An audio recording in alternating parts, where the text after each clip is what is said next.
태초에 사람이 죽었으면 그 사람들은 어떻게 장례를 치렀을까요?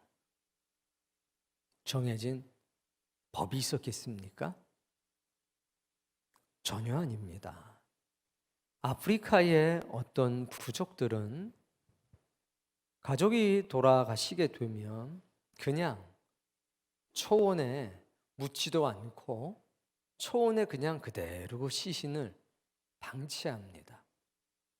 자연으로 돌아가라는 거죠. 아메리카에 살고 있는 인디언들 중에서 어떤 부족은 흙에서 왔으니까 그 영혼이 그대로 두면 어떤 짐승의 일부분이 되어서 영원히 함께 살아간다. 이렇게 생각하는 부족도 있고, 어디는 우리나라처럼 묘를 만들어서 묻어두고 추모하는 사람도 있습니다. 유대인들은 독특하게 2번 장례를 치릅니다. 첫 번째는 일상적인 첫 번째 장례요. 2번째는 1년 후에 조상들의 묘실로 옮기는 진짜 장례를 치릅니다. 그리고 고인들을 추모할 땐 꽃을 사용하지 않고 그 위에 돌을 갖다 놓습니다. 꽃을 갖다 놓고 헌화하는 것은 우상 숭배라고 생각하기 때문에 생명이 없는 돌을 그 위에 놓음으로 인해서 기념을 하는 겁니다. 아주 다양한 방법으로 고인들을 추모합니다.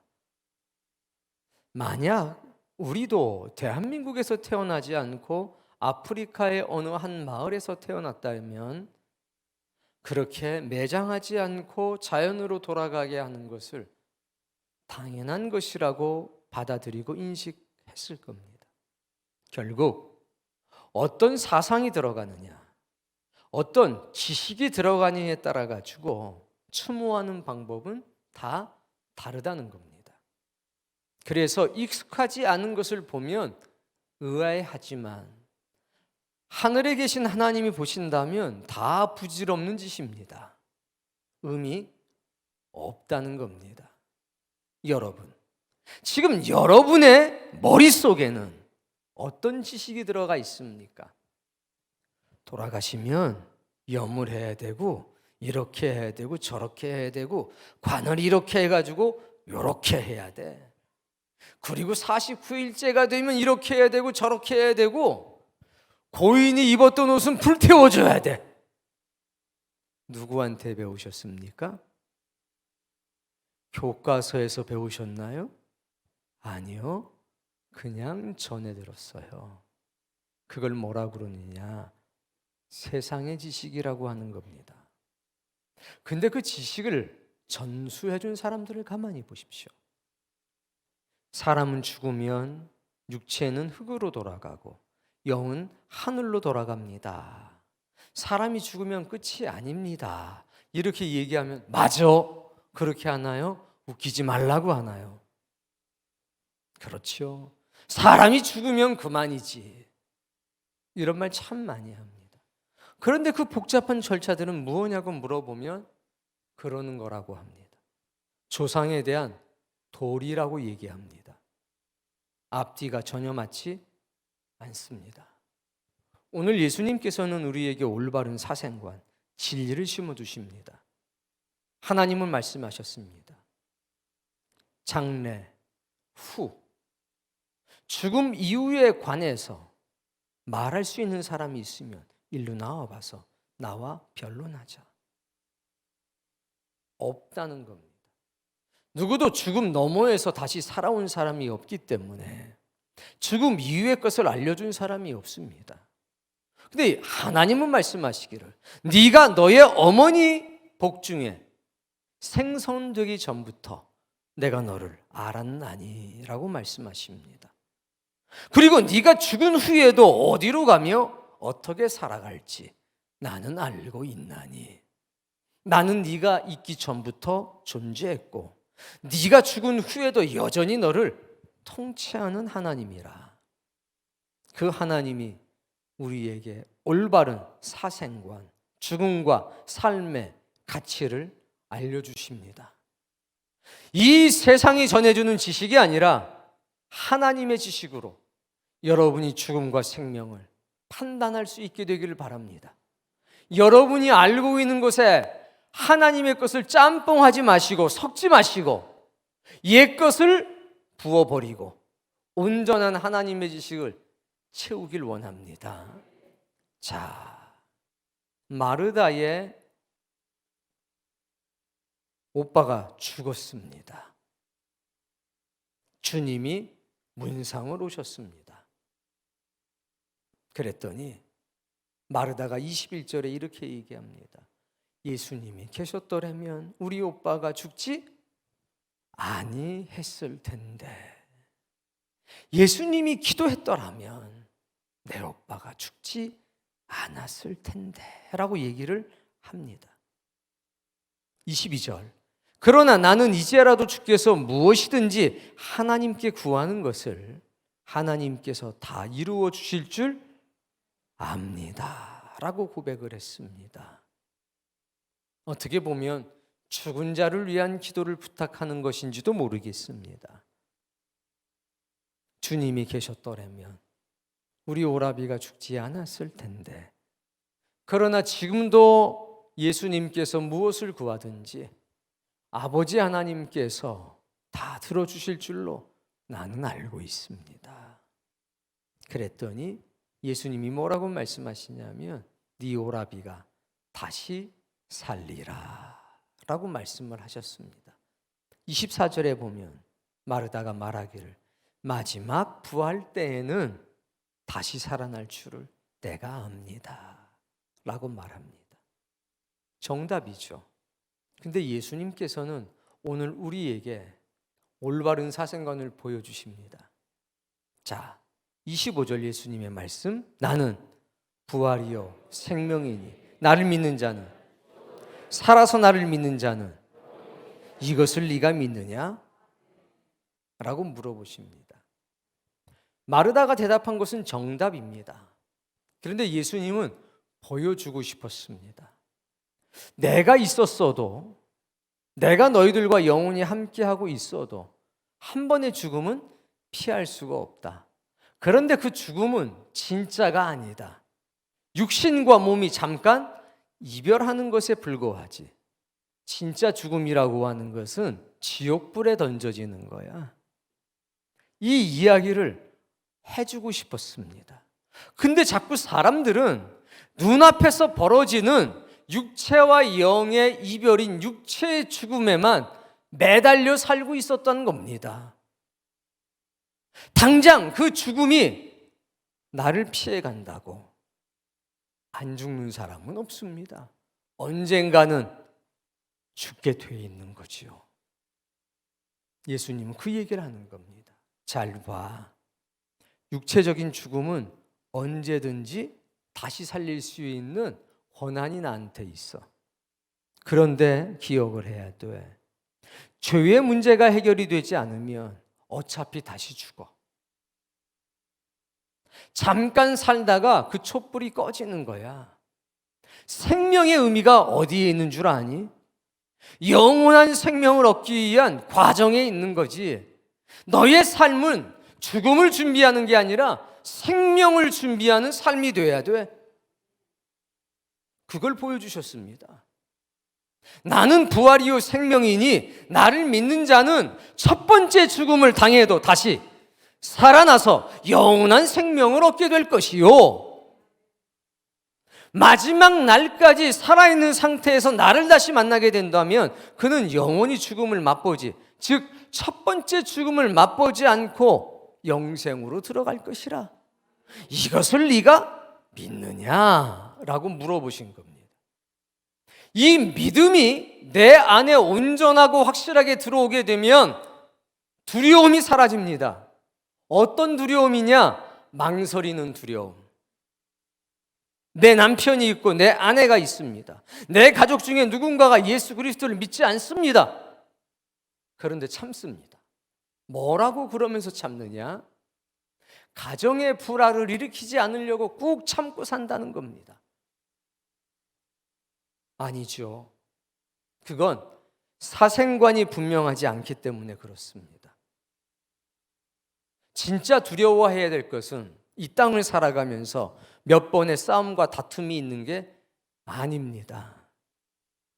영원한 죽음에 대한 두려움이 있어야 된다는 겁니다.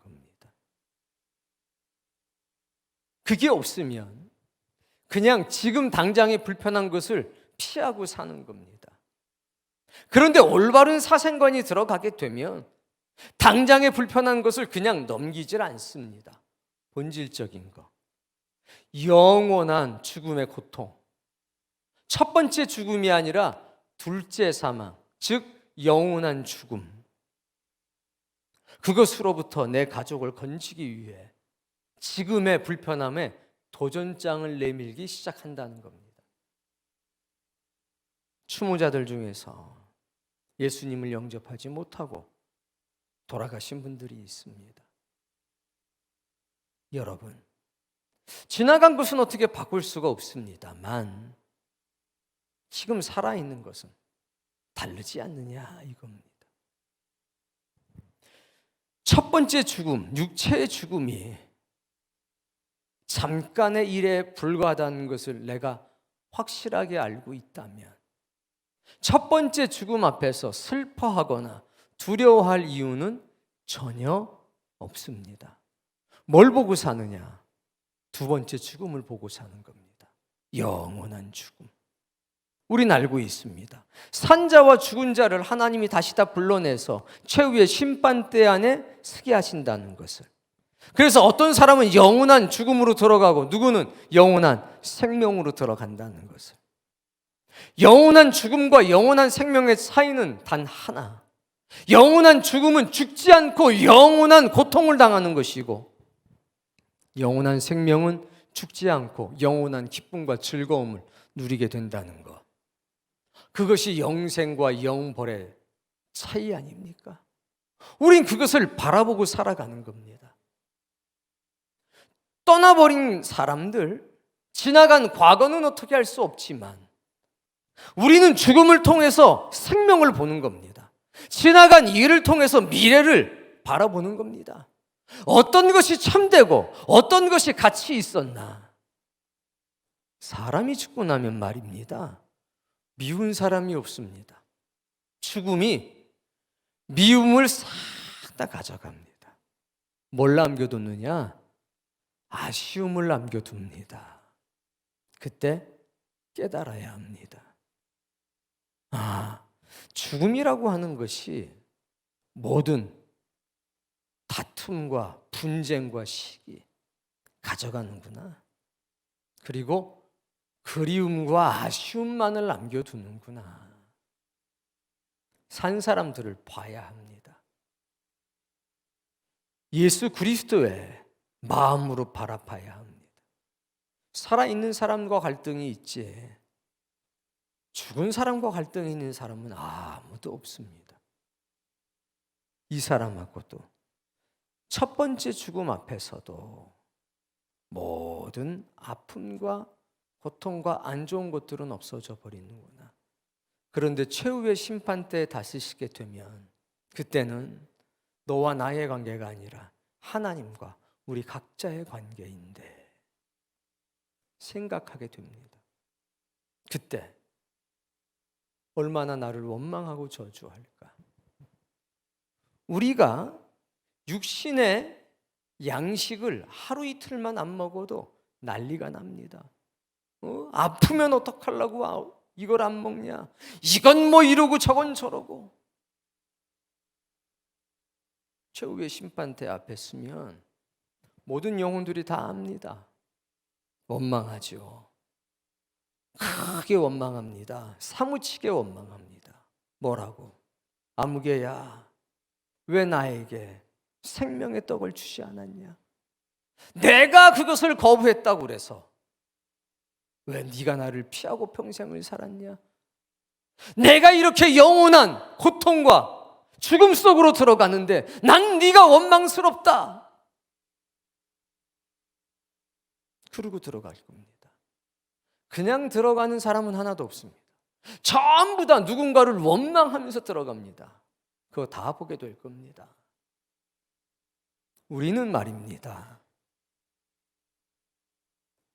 죽은 사람의 뒷모습을 보면서 깨달아야 합니다. 우리 사이에 정말 소중하고 귀한 게 무언가, 내가 줄 수 있는 최고의 선물이 무언가, 그거를 다시 한번 생각해 봐야 합니다. 자, 이렇게 예수 그리스도가 부활되시고 생명되심이 내 안에 믿음이 되면 어떤 역사가 있느냐? 베드로전서 1장 3절과 4절입니다. 우리 한번 읽어봅시다.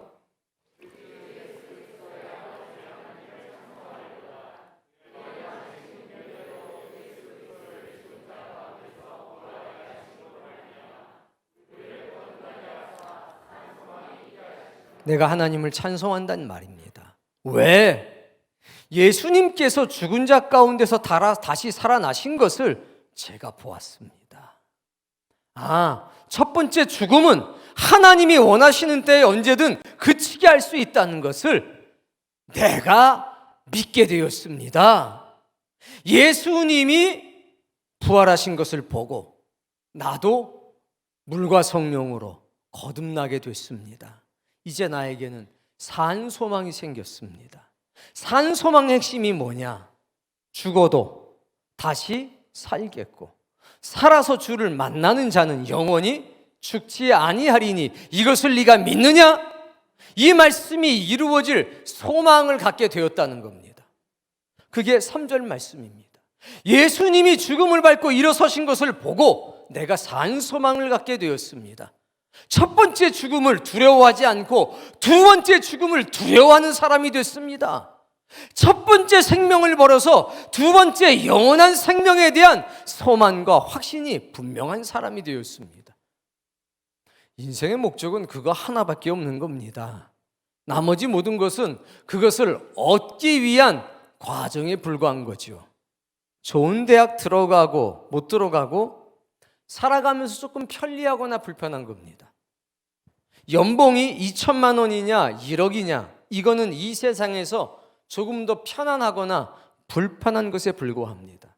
그러나 마지막 부활날에 썩지 않고 더럽지 않고 쇠하지 아니하는 기업을 잊게 되느냐 잊지 못하게 되느냐, 그 하늘에 간직한 두 번째 생명을 얻게 되느냐 얻지 못하게 되느냐는 우리 평생의 삶의 마지막 결론이라는 겁니다. 그게 올바른 사생관인 거죠. 여기서 몇 푼 더 벌기 위해서 노력하는 것.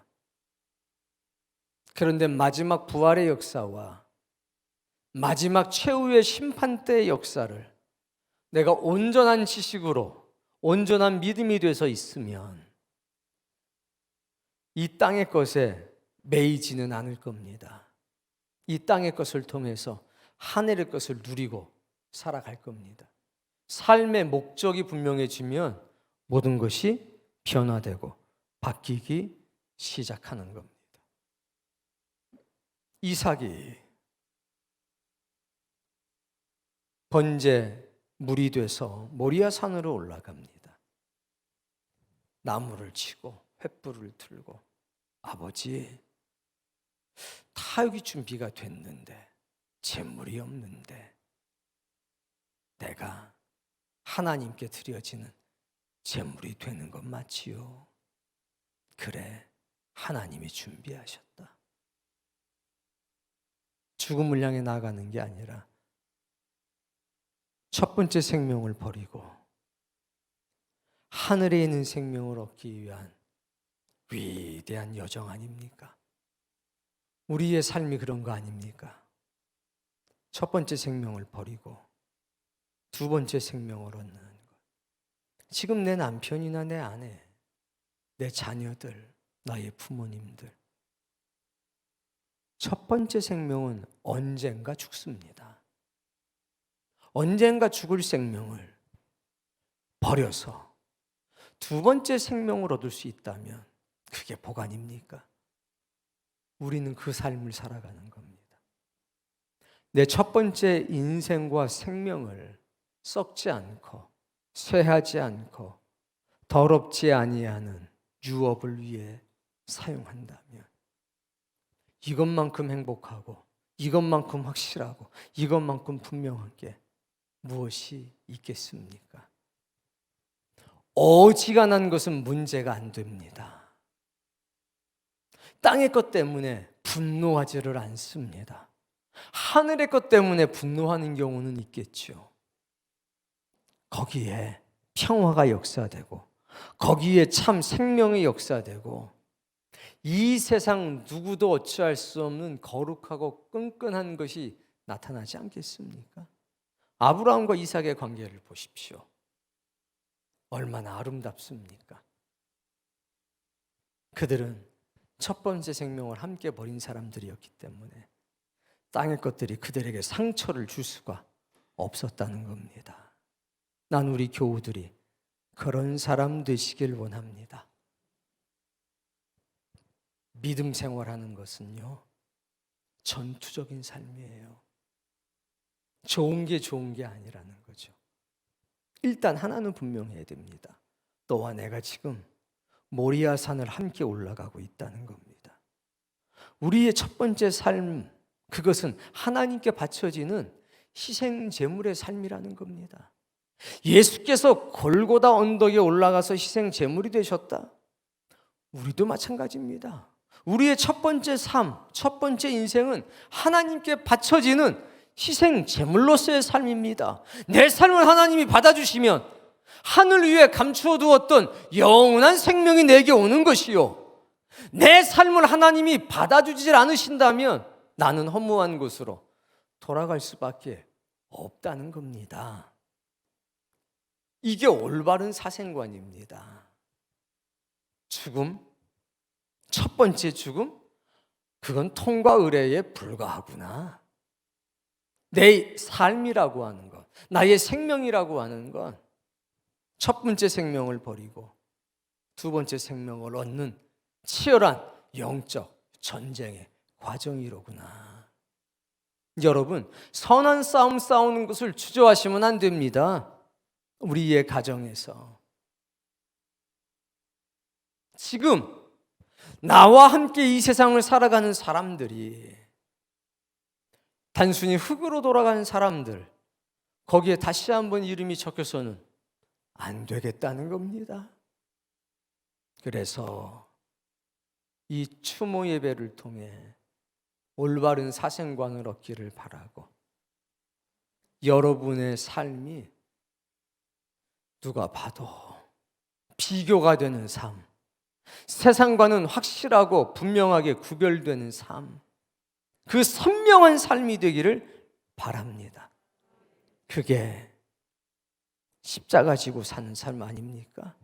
성경에 기록된 믿음의 사람들을 보십시오. 얼마나 선명하게 구별이 됐는가.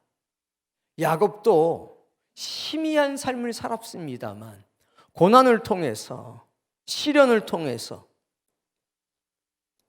연단을 통해서 점점 더 선명한 삶을 살아가지 않습니까? 우리의 삶은 익어가는 겁니다. 아이고, 뭐 막 주름이 막 쫙쫙 가네. 아니, 주름 가는 걸 보지 말고 세상과 구별되는 선명한 삶, 그거 보십시오. 나이 70은요 아직 늦지 않았습니다. 모세는 80에 부름받아서 40년간 하나님의 일했습니다. 그때하고 지금은 달라요. 뭐가 다르냐? 지금이 더 좋지. 그러니 늦는 거 없습니다.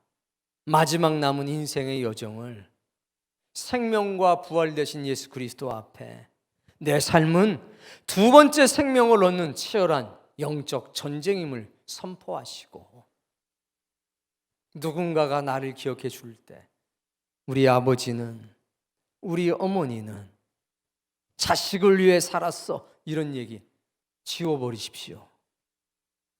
4절, 썩지 않고 더럽지 않고 쇠하지 아니하는 유업을 바라보며 사셨어. 이렇게 당당하게 증언할 수 있는 그 대상자가 다 되시기를 바랍니다. 자식 위해 산 게 뭔 대수라고요? 집 한 채 남겨놓고 산 게 뭔 대수라고요?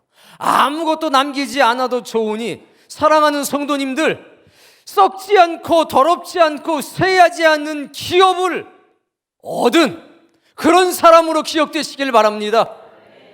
그게 하늘과 땅에 가장 큰 복이 될 줄로 믿습니다.